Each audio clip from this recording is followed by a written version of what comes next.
He goes on and he says, incline your ear and come to me. Listen that you may live. And I will make an everlasting covenant with you according to the faithful mercy shown to David. What is he saying? He's saying this. Come to me, all you who are weary and heavy laden, all you who have committed idolatry after idolatry, committed heresy after heresy, lie after lie, immorality after immorality, come to me. And they cry out, but how can we come to thee? They know about God's holiness. They know about justice. They know that the wages of sin is death. How will we come to thee? Through the sure mercies of David you will come to me. Through the one that was greater than David you will come to me. Through the work that I have done for you. Not through personal reformation. Not through getting all your ducks in line. Not through ordering your life. Not through offering some work of piety. No, you will come based on what I have done through David, my son. Through the cross of Calvary. God gets so much glory when He is believed with regard to the cross. I want us to notice two things here. First of all, He says, come to me those who are thirsty, those who are hungry, those who have nothing. Now, I want you to realize something that's gone on here. There has been much plowing that has gone on in the book of Isaiah. Much plowing by the prophet. He has spoken hard words to the people of God, and he has plowed them and broken them up and plowed them some more. And God, working through His prophet, working through His own acts of providence, what has God done? God has broken this people in two so that they recognize something that the people of our day do not recognize, that they are blind and miserable and impoverished. One old preacher, as a matter of fact, I've heard a lot of old preachers say this, it's not hard to get a man saved at all. It's hard to get him lost. Listen to me.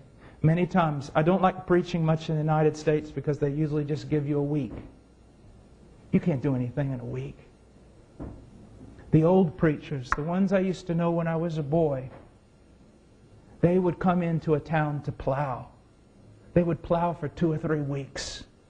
All they would do would be preach on sin, offer nothing of mercy to anyone, and walk home every night without giving an invitation. They would plow, and they would plow, and they would plow until the people began to realize they were exactly as Scripture said they were. Miserable and wretched and thirsty and hungry and starving and dying, and most of all, justly condemned. You preach and you plow with the people until the very sinners sitting in the pew raise their hands and say, God would be just in killing me and destroying my soul in hell this very moment. I asked an old preacher one time, this was, oh my goodness, 25 years ago. I was just called in the ministry, and I went to this place where they would give 50% off the suits for preacher boys. It was in Paducah, Kentucky, and it was one of those almost, can this really be happening experiences.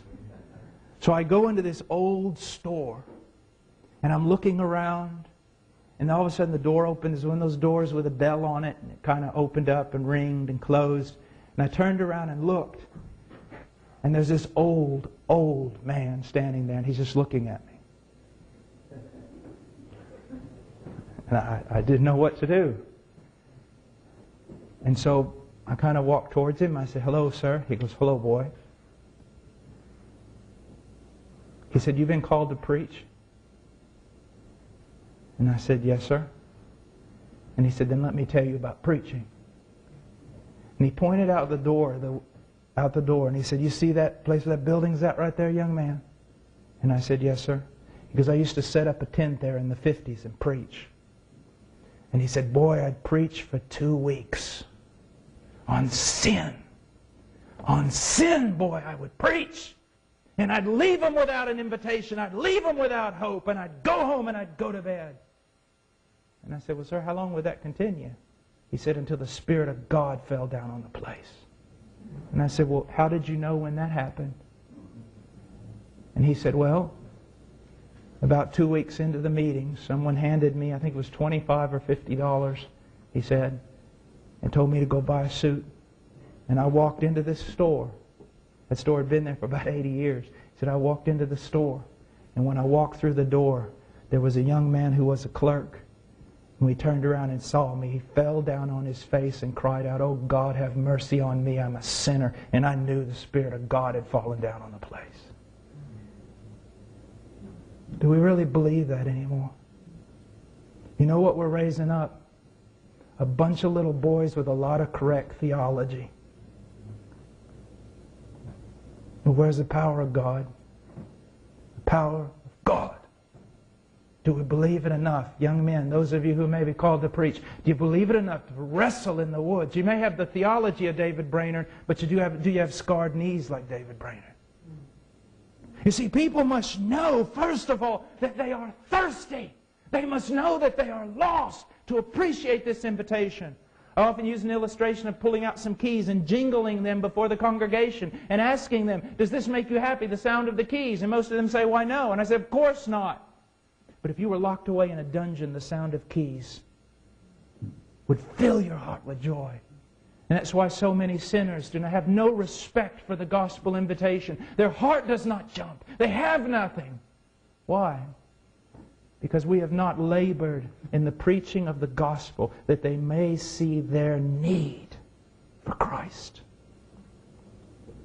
These preachers today, all they do is say something like this. You've got a wonderful family, you've got a wonderful job, you've got a wonderful life. You just lack one little thing to complete it all. Jesus on the top so that you can have your best life now.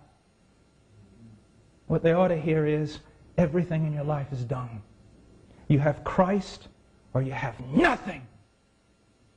You see, in the economy of God, Christ is everything. It doesn't just say in Colossians that the worlds were created by Him. In the Greek it is the worlds were created in Him. All things were created in Him. Everything has been created within the sphere of God's Son. Anything outside of that sphere is absolutely asinine. It's absurd. It's ludicrous. It has no meaning. That's why one old pietist used to say, any conversation where Jesus Christ is not the theme, it's absolutely absurd. It's a waste. Christ is all, in all, in all.